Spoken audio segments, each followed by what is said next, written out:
뼛속까지 파고드는 추위, 얼어붙은 전투와 판초우의 한 장의 의지에 뜬 눈으로 버틴 밤. 지금도 그 냄새, 그 소리, 그 감각이 생생하게 살아있는 분들이 계실 겁니다. 오늘 전우의 기록이 다룰 주제는 바로 1970년대 혹한기 훈련이 왜 그토록 지독했는지 그 이유를 7가지로 정리해 드리겠습니다.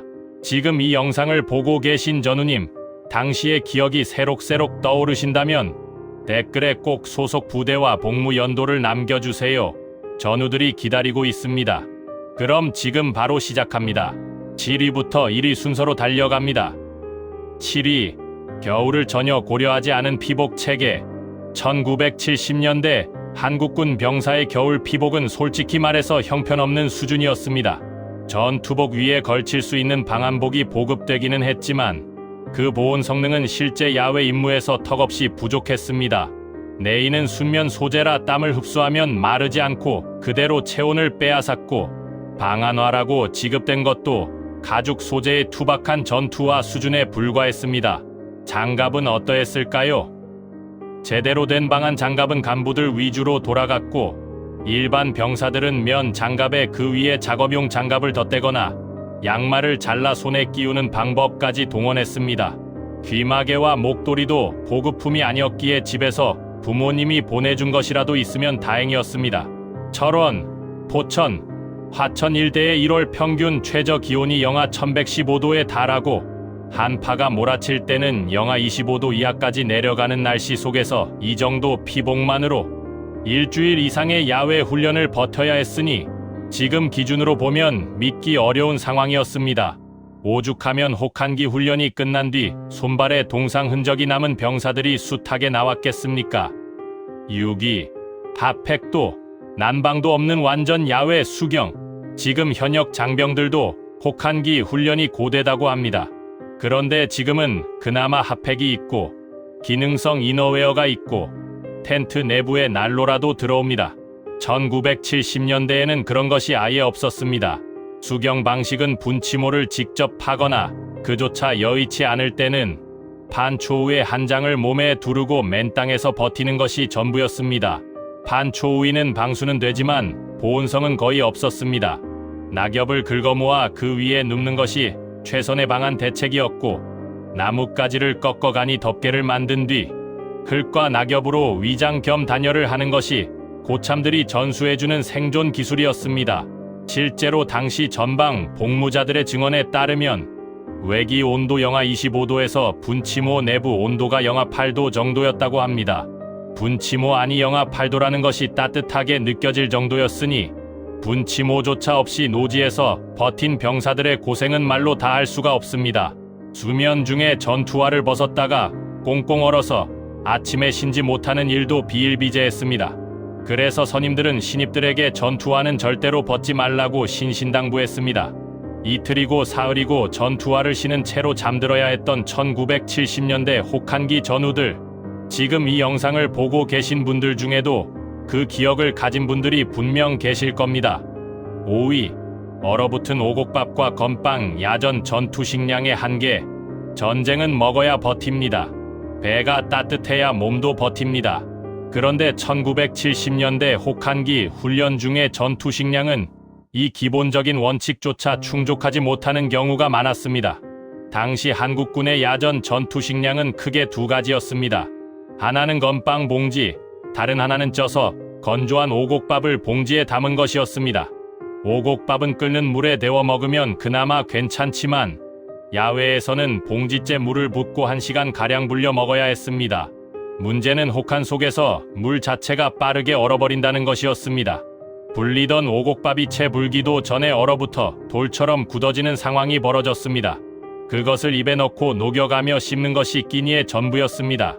취사병들이 큰 취사통에 조리한 밥과 국을 가져오는 경우에도 집결지에서 배식 지점까지 이동하는 사이에 국물이 얼거나 밥이 굳어버리기 일쑤였습니다. 영하의 날씨에 쇠젓가락과 쇠밥 그릇을 사용했으니 손이 달라붙을 지경이었고, 식판 위에서 밥이 굳어가는 것을 보면서 서둘러 먹어야 했습니다. 당시 간혹 미군 부대와 합동훈련을 할 때 시레이션을 맛본 병사들은 발열팩으로 데운 따뜻한 음식에 놀라움을 감추지 못했다고 합니다. 우리 병사들에게 따뜻한 밥 한 그릇은 그야말로 꿈같은 일이었습니다. 4위, 동상이 훈장이던 시대 의무 지원의 공백. 지금은 혹한기 훈련 중에 의무병이 함께 움직이며 저체온증과 동상 여부를 수시로 확인합니다. 훈련 안전 규정도 강화되어 있고 기온이 일정 수준 이하로 내려가면 훈련을 중단하는 기준도 있습니다. 1970년대에는 달랐습니다. 동상에 걸려도 훈련을 계속해야 했습니다. 손가락이나 발가락이 하얗게 변하고 감각을 잃어도 그것이 동상인지 그냥 시린 것인지조차 제대로 판별해주는 사람이 없었습니다. 발가락이 얼어서 감각이 없어지면 오히려 추위를 덜 느끼니 괜찮다고 여기는 분위기도 있었습니다.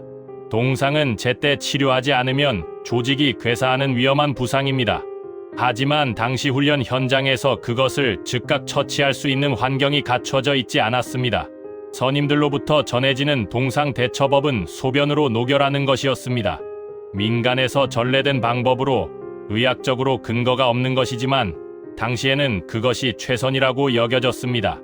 따뜻한 물이 없으니 자신의 체온을 이용한 방법을 쓸 수밖에 없었던 것입니다. 겨울 훈련이 끝나고 나면 발가락 끝이 검게 변해 있거나 피부가 갈라진 병사들이 줄을 이었습니다. 그것이 당연한 것으로 여겨지던 시대였습니다. 3위, 총도 얼고 차도 얼고 장비와 무기의 동계 취약성. 사람만 추운 것이 아니었습니다. 장비도 무기도 차량도 모두 혹한에 굴복했습니다. 당시 한국군의 주력 소총은 M16 계열이었으나 1970년대 전방 부대에는 여전히 M1 소총이나 카빈 소총을 사용하는 곳도 있었습니다. 이 총들은 극한 추위에서 윤활유가 굳어버려 격발 불량이 자주 일어났습니다. 총기 손질용 기름이 영하의 온도에서 굳어버리면 소총이 제대로 작동하지 않았습니다. 해결책은 기름칠을 최소화하거나 아예 총기를 분해해서 기름기를 닦아내는 것이었습니다. 아무것도 바르지 않은 상태에서는 녹이 슬지만 기름이 굳으면 작동이 안 되니 차라리 건식으로 관리하는 것이 낫다는 판단이었습니다. 차량도 마찬가지였습니다. GMC 계열의 군용 트럭이나 지프는 동절기, 냉각수 관리를 제대로 하지 않으면 엔진 블록이 얼어 터지는 사고가 났습니다. 아침에 시동을 걸려면 먼저 엔진 하부를, 인화성이 강한 솜뭉치에 불을 붙여 가열하는 번개 시동 방식을 쓰기도 했습니다. 당연히 화재 위험도 적지 않았습니다. 포 부대에서는 야포의 조준 기구가 얼어붙어 작동이 어려워지는 상황이 벌어지기도 했습니다. 혹한 속에서 장비를 유지하는 것 자체가 별도의 임무였습니다. 2위, 영하 20에서 25도 속 완전군장 강행군, 체력 한계를 넘어선 훈련. 1970년대 혹한기 훈련의 핵심은 야외 전술 훈련이었습니다. 그리고 그 야외 전술 훈련에는 반드시 완전군장 행군이 포함되어 있었습니다. 완전군장이란 전투에 필요한 모든 장비를 몸에 지고 이동하는 것입니다. 소총, 탄약, 철모, 배낭, 수통, 야전삽까지 다 갖추면 무게가 30kg을 훌쩍 넘었습니다. 거기에 방안을 위한 담요나 예비 피복까지 추가로 넣으면 더 무거워졌습니다. 이 무게를 짊어지고 눈 덮인 산길과 논밭, 두렁을 영하 20도가 넘는 추위 속에서 걷는 것입니다. 한 번 출발하면 30km, 많게는 50km를 걷는 경우도 있었습니다. 쉬지 않으면 추위에 얼고 쉬면 땀이 굳어서 오히려 더 빠르게 체온이 떨어졌습니다. 행군 중 체온을 유지하는 유일한 방법은 계속 움직이는 것이었습니다. 잠깐 멈추면 온몸에서 땀이 식으면서 한기가 파고들었고 다시 걷기 시작할 때 굳어버린 근육이 말을 듣지 않는 경험을 한 전우들이 많으실 겁니다. 행군 도중 쓰러지는 병사들도 있었습니다. 저체온증인지 기력 소진인지 구분하기도 어려운 상황에서 그냥 옆 병사에게 배낭을 나눠 짊어지게 하고 계속 행군을 이어갔습니다.